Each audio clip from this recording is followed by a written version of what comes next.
Okay, good morning, everyone.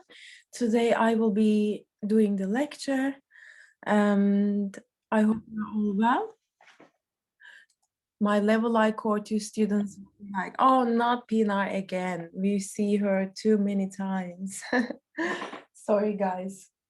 It happens to be my research subject. That's why I'm here with you today.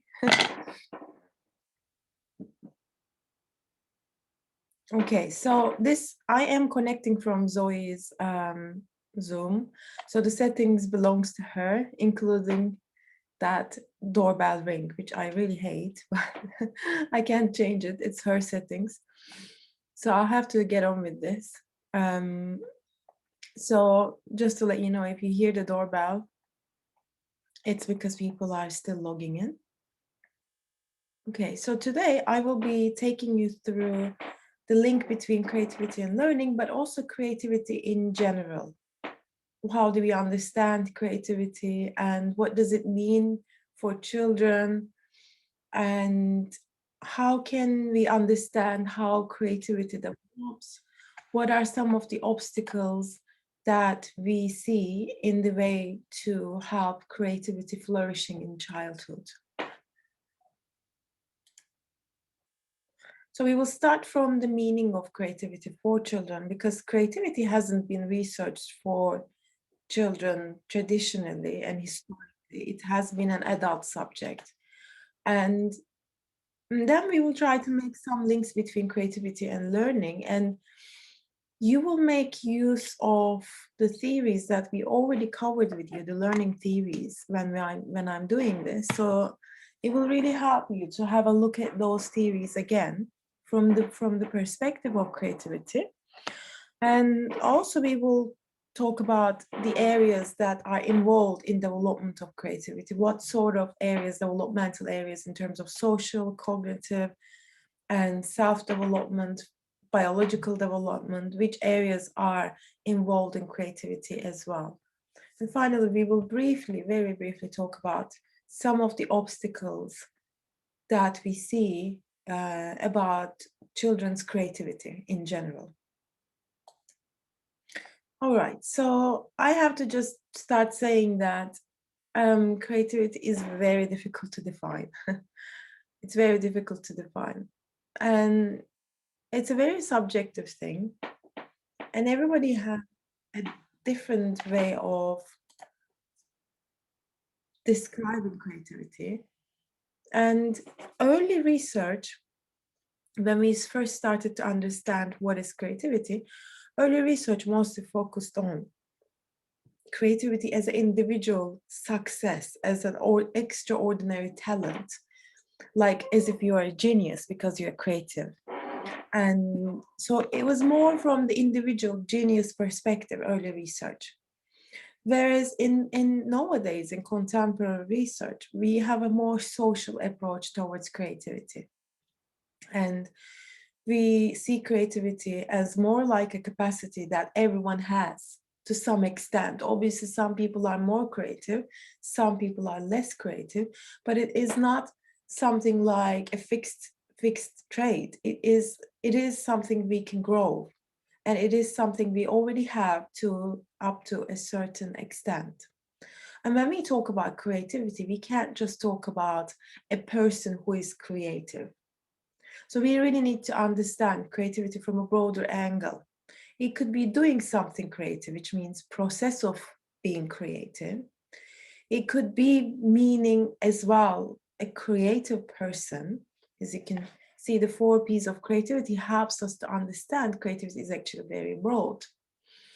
It could be the product that you do. Sometimes, even though you don't consider yourself as a creative person, you might come up something that is very highly imaginative and creative. And sometimes we also talk about creativity in the environmental sense, which is how creativity is supported in the environment. And this is something that is very relevant for early childhood education.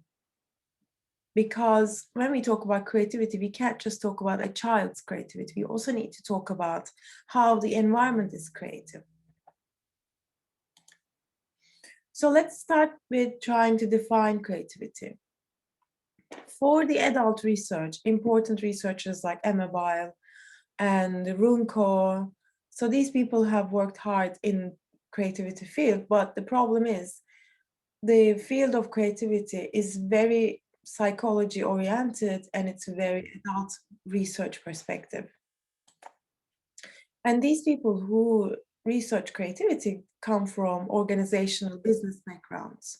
So their idea of developing creativity started from more business orientations. How can I make my employees more creative so they can be very productive for my company? So they started researching about creativity with a bit more pragmatic, with a bit more capitalistic aims.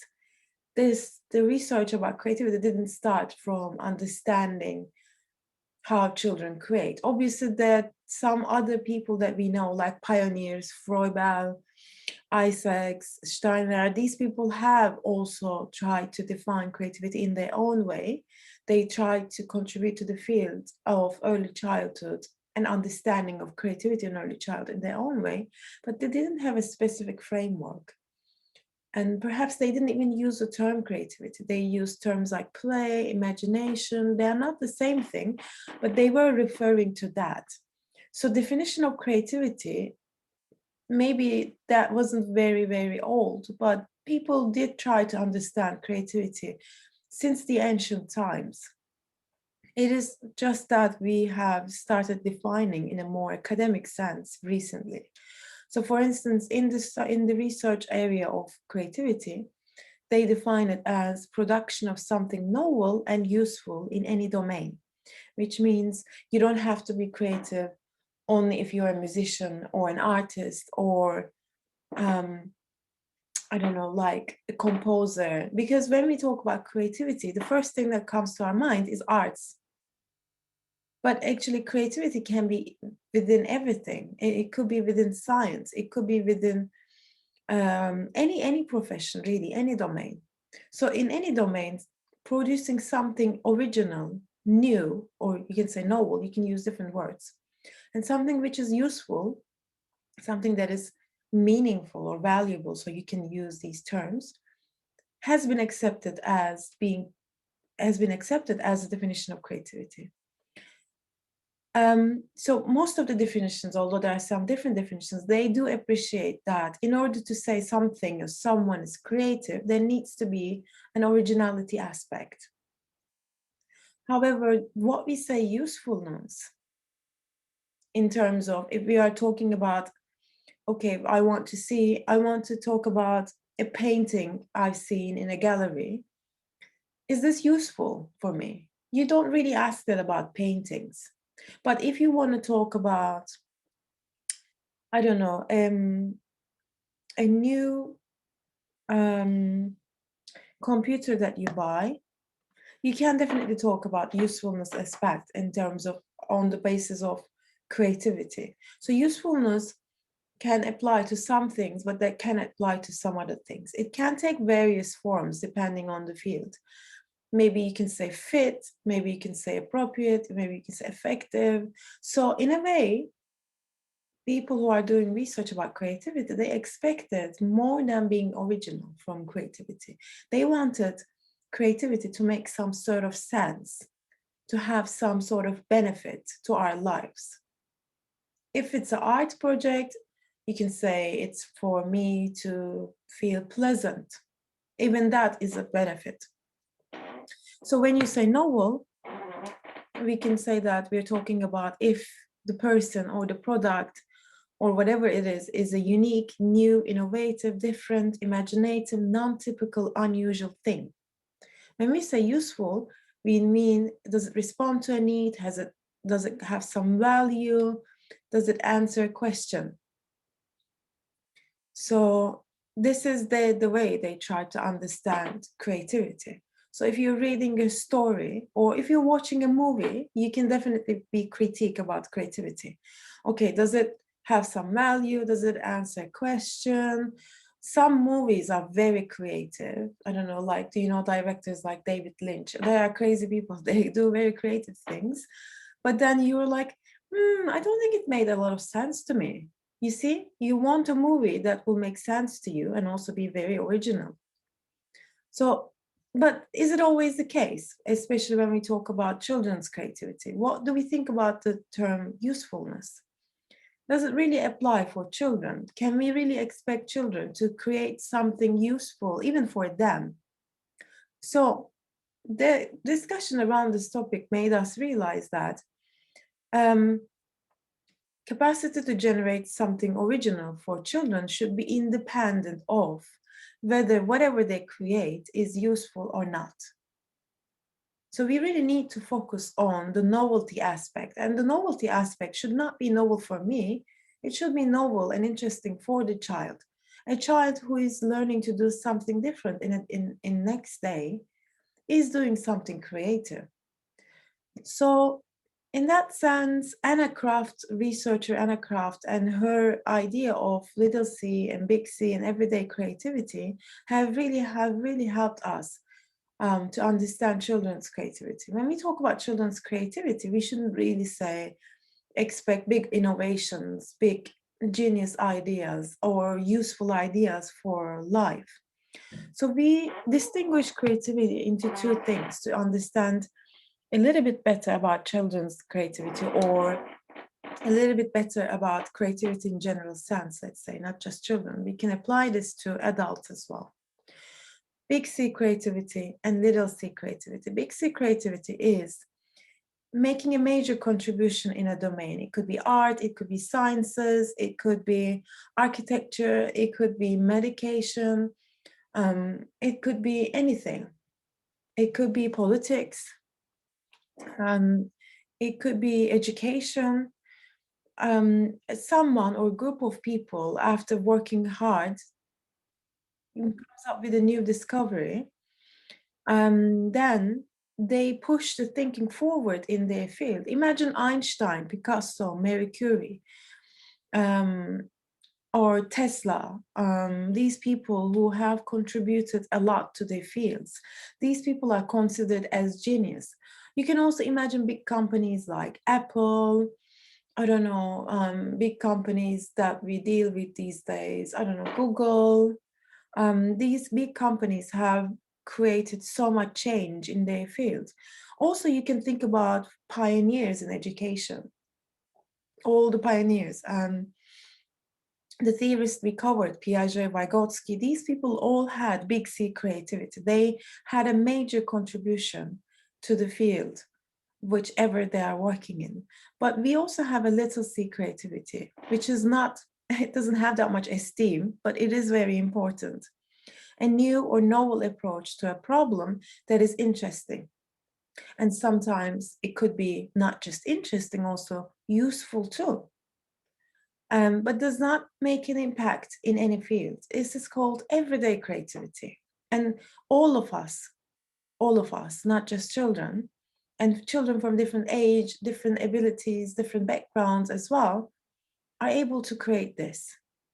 Little C creativity is doing something different in your daily life. And this is a much better angle to understand a children's creativity world, because small C creativity is when we find different ways of doing things, when we go outside of the box, when we start looking from a different perspective, when we find a solution to a problem that was in front of us for many times. And it's about being resourceful and resilient. It's not about being genius. It's not about creating something major in a field. It's about personal invention. It's about constant learning about your life, about the environment, about others. And it's definitely telling us that creativity has a constructivist nature. Creativity allows us to make knowledge around our life.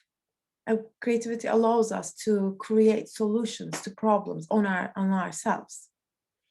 For example, a child might be trying to place a piece of puzzle and maybe failing every day, and keeps trying the same way every day, keeps trying the same way every day and every day. But suddenly one day, the child might think of turning the puzzle a little bit so that they can see that, oh my God, it fits to the slot easily.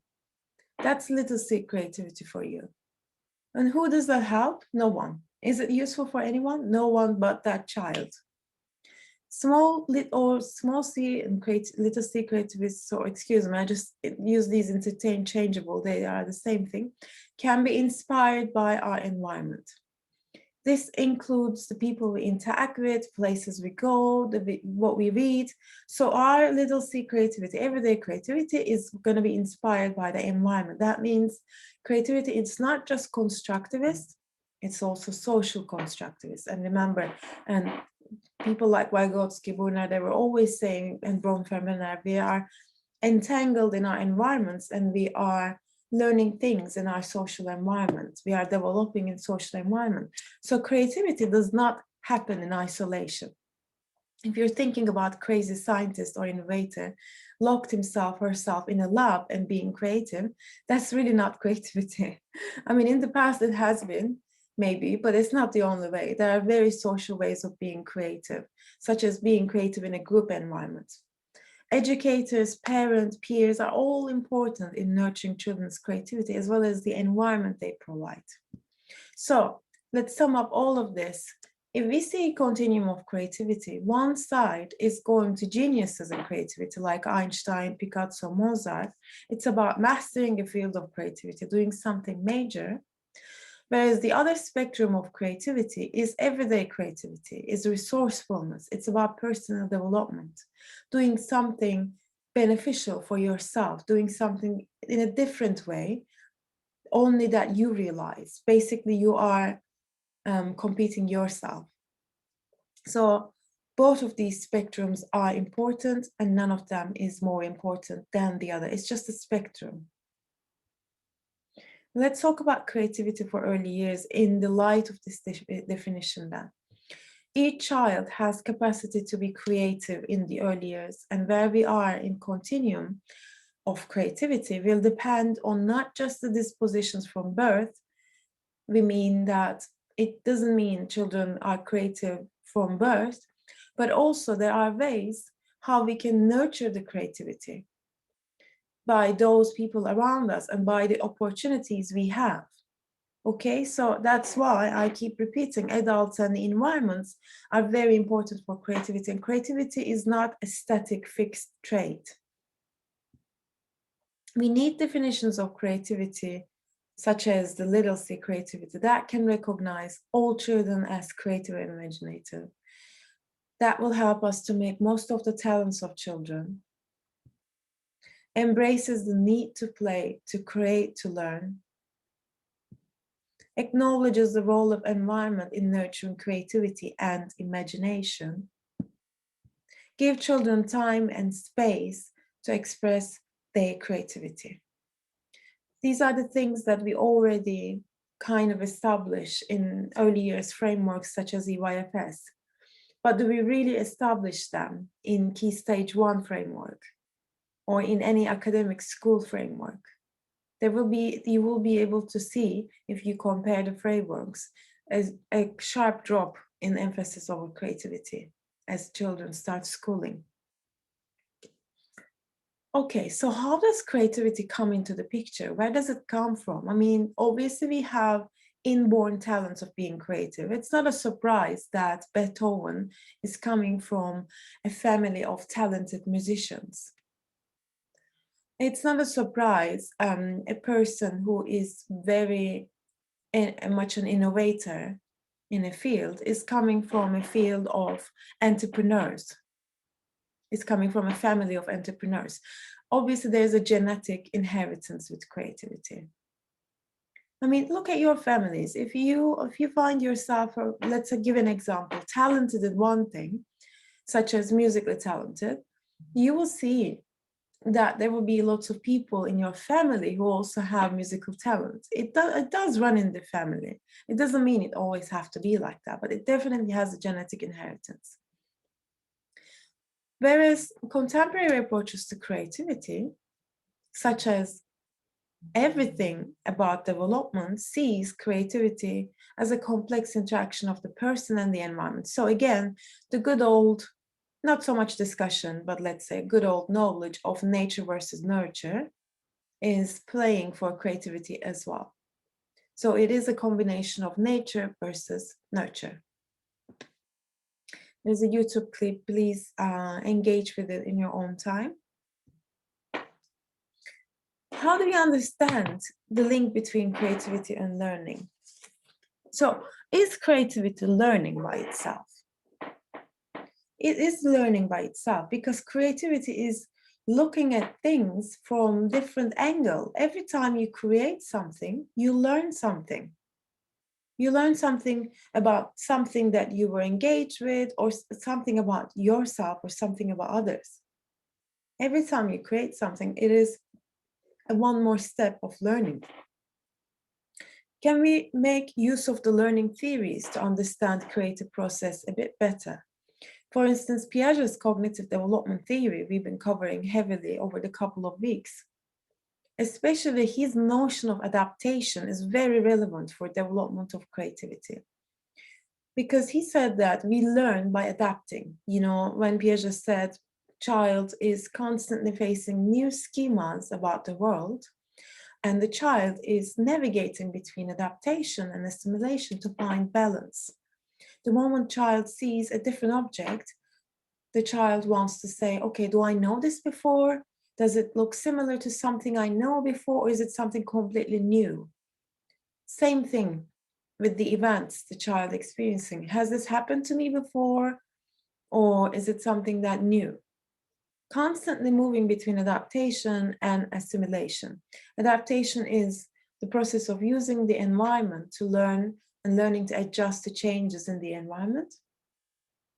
And assimilation is taking in information and fitting into existing knowledge. So there's a sense of disequilibrium, which means being out of balance, from assimilation to adaptation, from adaptation to assimilation, which is very important for creativity. Because the moment the child goes out of balance, oh, I don't know what is this, I don't know what does that mean, I don't know who is that person, I don't know what does all mean for me. That tension of unknown, uncertainty is very important for the child. There must be a tension, there must be unknown, there must be a pressure for the child to try to look things in a different way so that they can gain their creative potential. Okay, I'm going fast. Is there any questions for me? There are not many people in the lecture, so it's completely fine if you want to ask questions. Okay, moving on then.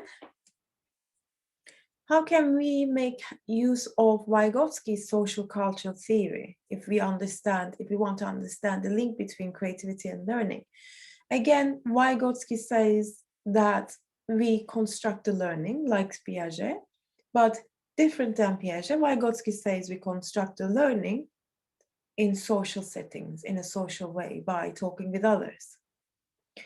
If you look at zone of proximal development, it allows children to engage in more complex and creative play and abstract thinking through interactions with others.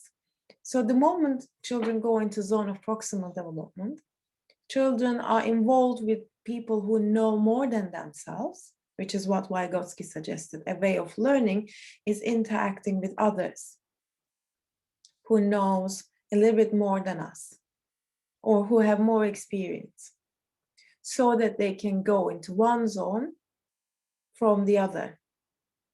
Through these social interactions, children are solving advanced problems thanks to the help of the people who are with them.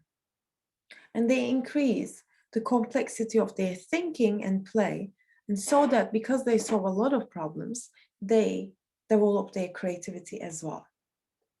The more social interaction, the more encouragement to solve advanced problems, the more complex play helps children to be more creative, to more original, because they constantly push themselves to find different ways of playing, different ways of creating, different ways of imagining. And this is thanks to being in a social environment.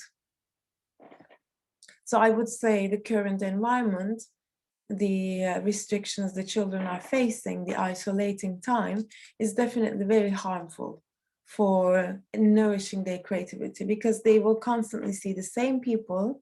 They won't be seeing their peers, they won't be seeing their friends, they won't be having the same different environments. So this is very damaging, and we will see the results in the next years, and which is very sad for me to say that, but it is what it is. Okay, so very briefly, we looked at the learning and creativity link. So we saw that creativity is learning. It could be from different ways. If you look at from Piaget's perspective, it could be from the ways of adaptation. If you look at from Vygotsky's perspective, it would be from zone of proximal development. What are the processes that are involved in creative learning then? First thing, many people talk about this. This is a very important one. Divergent thinking. Divergent thinking is one cornerstone of creativity, which is meaning that you are able to think outside of the box and you're thinking in different variety of ideas. Independent of intelligence. It develops over time. Okay, let's do something interesting.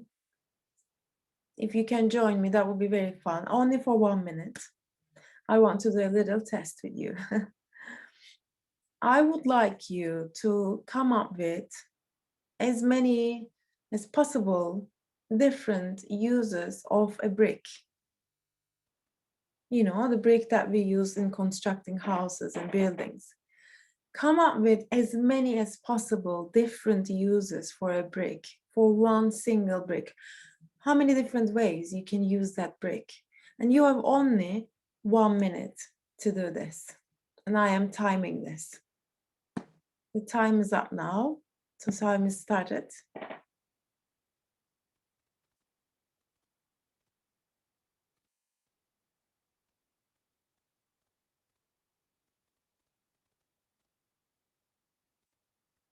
If you can take notes or try to remember things that you come up with.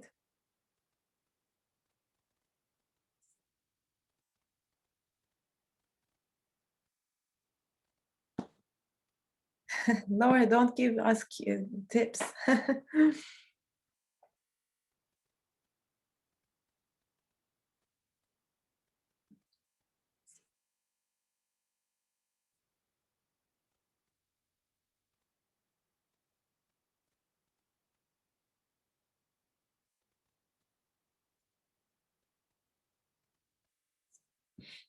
Okay, your time is up. Now,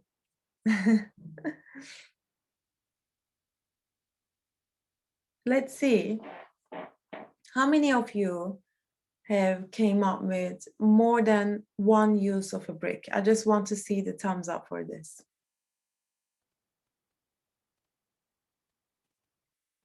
More than one use of the brick. Okay, let's do this in a different way. How many of you came up with 3 different uses of a brick? Thanks, Caitlin. 3 different uses. If you can use the thumbs up, that would be great. How many of you came up with 4 different uses? 5? Well done, Laura. 6? Okay. Is there anyone who came up with 1 different use of brick? Just 1? 2? Thanks, Pim. 3?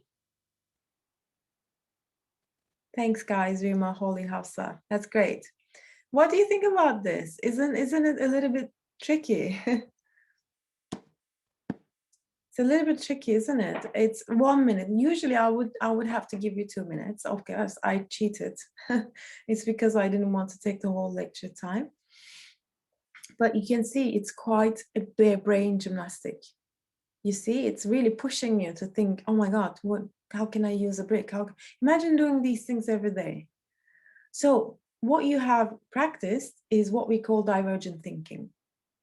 This is definitely not related with intelligence, guys. This is not definitely related with intelligence. It's completely separate talent.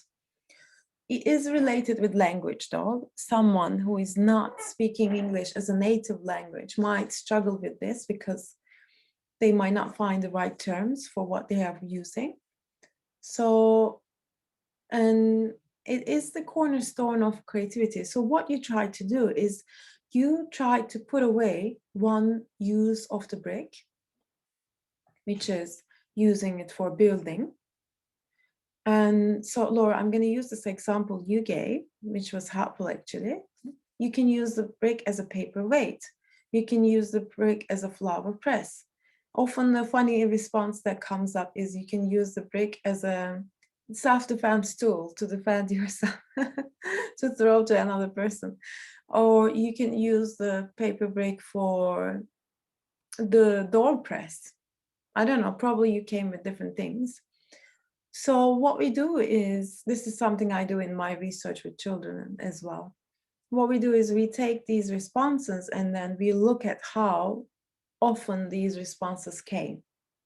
So such as using it as a doorstep is a very common response. But if you say something quite different that many other people didn't say, we say that, okay, this is a bit more original answer than the others. So divergent thinking is one cornerstone of creativity, but it's not the whole thing. It's not the whole thing. Another process that is involved, so these are all cognitive processes, okay? These are all cognitive processes that are involved in creativity. I'm only giving you some of them, not all of them. Problem finding is the ability to identify the problem to be solved, which others may have missed. Sometimes there's a problem, but none of us can see it. Spotting the problem in any issue, it could be about education, it could be about our environment, our social issues, it could be about family issues, it could be about anything. Spotting the problem that nobody has seen before is also a kind of creative process, as well as solving the problem, which is a well-known creative process, ability to solve problems in a different way, being able to find different options and solutions. And, you know, pretend play is perfect for this, because as an expression of creativity in pretend play, you're pretending different things and you're problem solving in very different ways. Your imagination, your symbolism, use of fantasy, and it's really peaking in pretend play. That's why there's a lot of research about problem solving, pretend play, and creativity relation, as well as improvising, doing something spontaneous rather than planning it before, which is very much common in pretend play because children usually don't plan, is very important. So of course for adults as well, improvisation is very important. Rather than planning things, if you can implement some improvisation in your life, you will see that it will help you to flourish your creativity. What are the emotional processes? We always think creativity is about thinking, but it's actually not just about thinking and our cognitive functions. It's also about our emotions, using our memories, using the happy memories, the sad memories, associations with our memories, different issues, associations we make, first of all, creates a lot of benefit for creativity. That's why emotions are very important. Being able to access your own emotions, being able to understand others' emotions, expressing them are very important for creativity. Other things that are important for creativity, these are related to personality, are self-confidence. The moment you want to raise a different opinion about something, obviously you will have to have some self-confidence. You will have to have some self-confidence to reflect things in a different way. Risk-taking with children, especially, this is something we also try to research together with Zoe. There's a link between creativity and risk-taking. The moment you create something, the moment you go outside of the box, you're taking a risk because it's easy to stay in the box. Openness to different experiences. And also having an intrinsic motivation. No child will be creative when they have no motivation.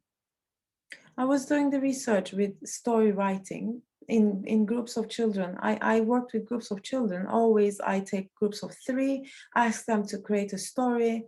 And I said, this is going to go to a competition between you guys. And I will choose the most creative story. I found that older children didn't really have the motivation to do that. They didn't find it very interesting. Whereas younger children that I work with, they were super up for it. And then I tried to understand why would be the case.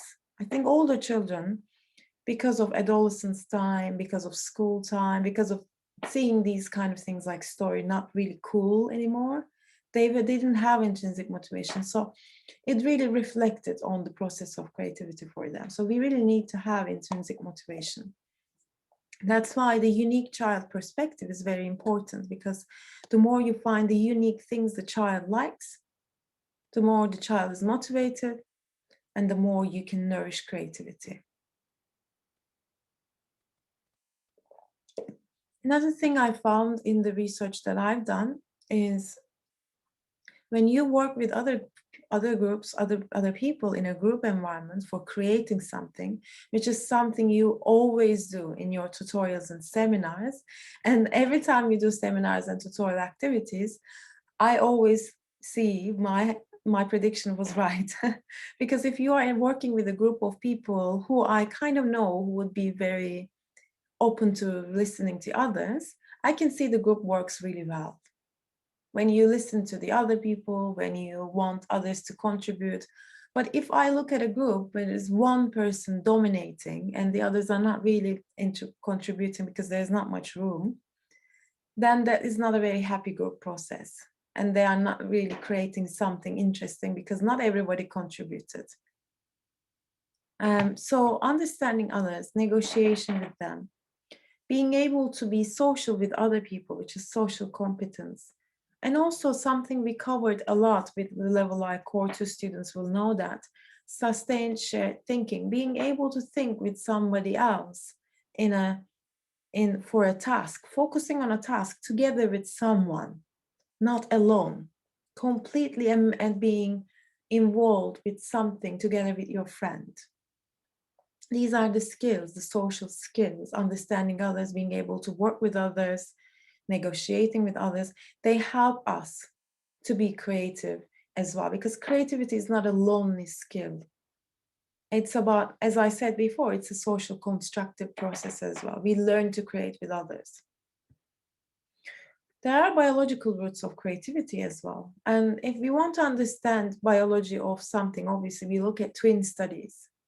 And we try to understand if the twins who share genetic traits, genes, we try to understand if there's a variance, if there's difference between the twins. So the researchers have found, of course, different percentages, but there's some sort of genetic influence for creativity as well. And we can see that in biological structures like dopamine receptors and prefrontal cortex development. Prefrontal cortex development is particularly important in developing very high function traits like theory of mind, creativity, metacognition. These are the things children develop later, like moral development, which means understanding what is right and wrong and ethics. These things only come into the picture fully when children are going into adolescence, because prefrontal cortex is the last area of the brain that is developing, and creativity is related with that. And how does creativity develop then? How do we, because we said creativity can be learned, well, we see the creativity is like any other thing, any other learning process. Obviously, it's going to evolve with age and experience. Why? Because as children grow older, they will have better understanding about everything.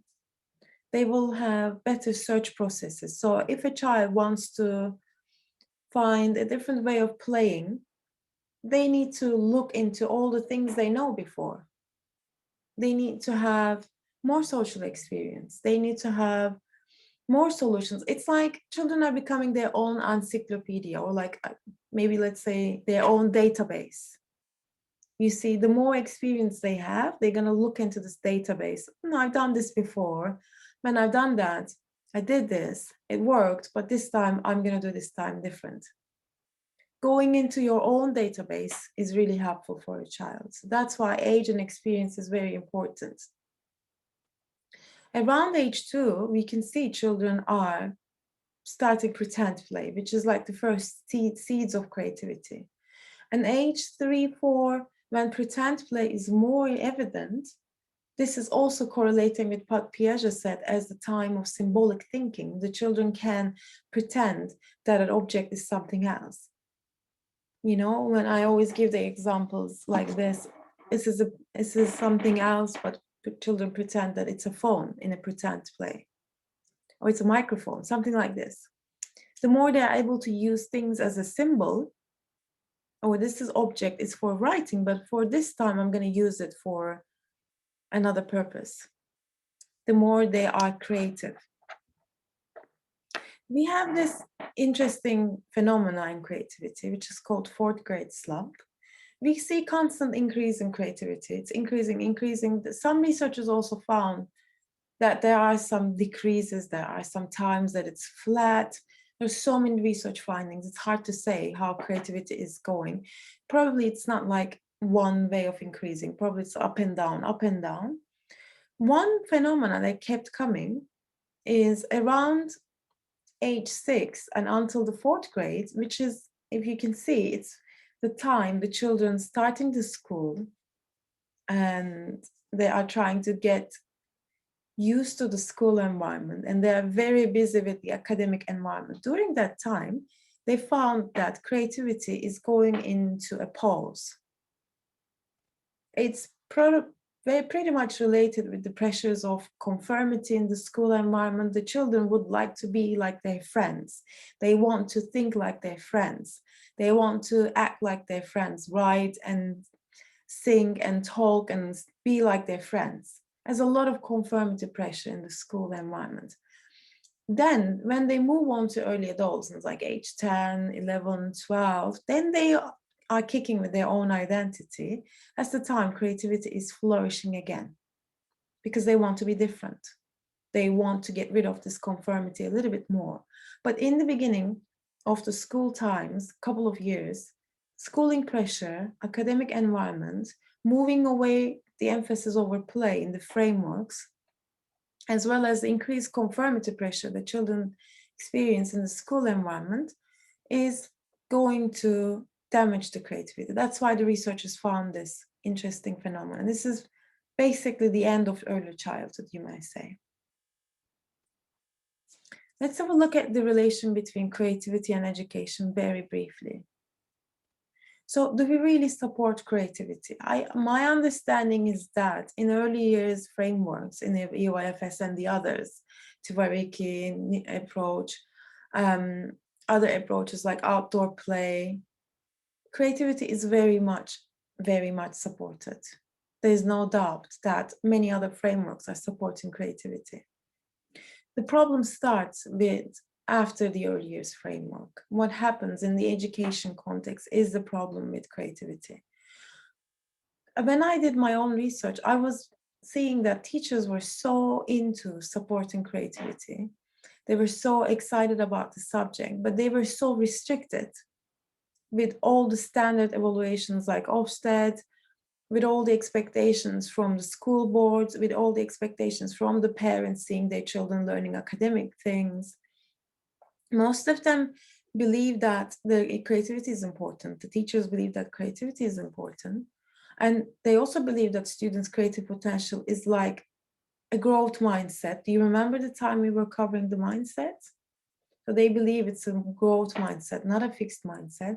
But many do not feel responsible. They see something happens with education in school years is that teachers don't see themselves as responsible. It's probably because the society does not expect them to help children to be creative. They expect them to, how can I say, to help children to learn academic knowledge. So the teachers are, I don't blame the teachers. They have a busy life. They can't do everything. They will have to do what is asked from them to prioritize. That's why I say there's early years practice, early childhood pedagogical approaches across the globe are much more into supporting play and much more into including play in their pedagogical approach. Play is a very integral part of the teaching and learning. But the school environment is not the same. There are different pressures there. Apart from the school environment, what are the other obstacles we can see in creativity? Do you remember the time in Live Alive we covered adverse childhood experiences, such as different traumas a child might experience? These are obstacles to creativity. Any adverse childhood experiences will definitely impact the child's motivation and hence the creativity. Academic pressures the children experience when they go from early years to school. Overscheduling of parents. You know, some parents are really into scheduling their children's life. Lack of time to engage in long pretend play sessions. Decrease in unstructured playtime and overall play deprivation, not having enough space to play, the lack of outdoor spaces to play, the lack of child-friendly cities, and also risk-averse parenting, which is a major problem. Parents who don't want the environments to be messy, parents who don't want children to use different materials. These are all some of the obstacles to creativity, and we can find tons of other things as well. It's a combination of environment, policies, parenting, and educational frameworks. Everything that is involved in child's life is giving a little bit of obstacle to creativity. Yeah, life is very restricting in that sense after a certain age. I think this is pretty much what I wanted to say today.